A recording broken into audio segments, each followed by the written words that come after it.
6வது ஒரு பாடல். இது கலியுகத்தை பத்தி சொல்றாரு. கலியுகம் எப்படி இருக்கும் அப்படிங்கறத பத்தி சொல்றாரு. அந்த பாடல் எப்படி இருக்கு அப்படின்னு கேளுங்க. கேளே நன்மனுக்கள் 100 கெடியாக பிறந்திருத்தல் அரிதேயாகும்.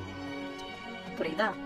அதாவது 100 பேருக்கு ஒரு நல்லவர் இருந்தாலே ரொம்ப அரிதுப்பா, ரொம்ப ரேரு. 100க்கு ஒரு நல்லவன் கூட பிறக்கிறது கஷ்டம் அப்படிங்கிறாரு கலியுகத்துல. மறுபடியும் நல்லா கேளுங்களேன். கேளே நன்மனுக்கள் 100 கெடியாக பிறந்திருத்தல் அரிதேயாகும். நாளே முன் கலியவனும் வளர்ந்து ஓங்க நடுங்கிடுவர் மனிதர்களும் உயரங்கட்டை. மனிதர்கள் உயரம் குறைஞ்சுக்கிட்டே போகும் அப்படின்னு சொல்றாரு.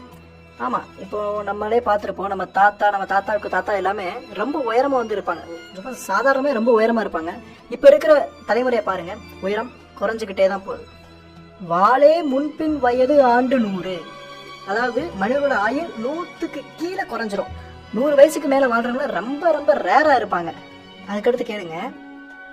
வயங்கிடுவேன் கலியுதிக்கும் இடத்தைதென்பாய் சூளேமை சும்பளப்பட்டன் வைணவத்தத்தன் கொள்ளை புன்னை மரத்தின் கீழ் கலிசனிப்பே அப்படின்னு சொல்றாரு.